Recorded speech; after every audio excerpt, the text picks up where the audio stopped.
माँ काली recording studio बचौता Khagaria.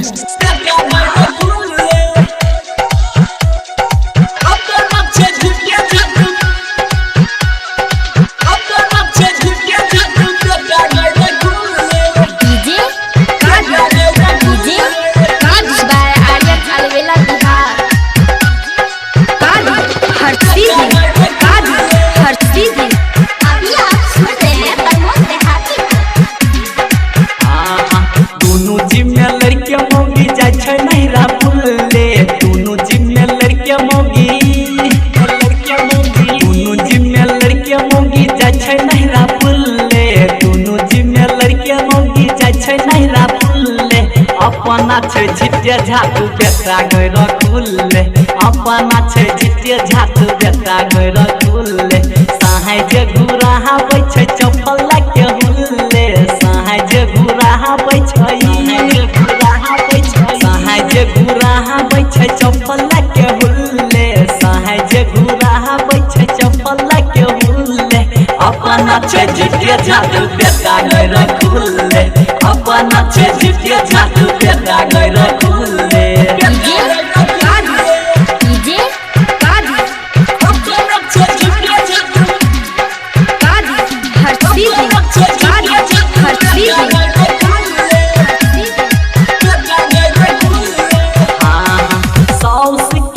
झटकी उखाड़ के ननद के मारे डरले कोदारी उठाई के साउस के मारे रहे झटकी उखाड़ के ननद के मारे डरले कोदारी उठाई के सहाय कुछ बोले छै त भाला लाग के हुल्ले ससुर कुछ बोले छै त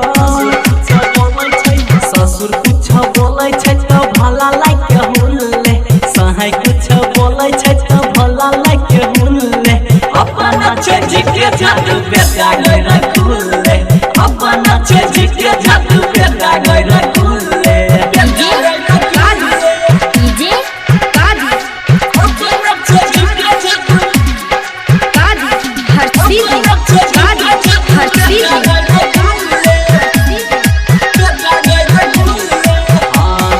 नहिरे के मोगी रहे पूरा मन बान बाबा का भैंसुर के जल के कपार के फोड़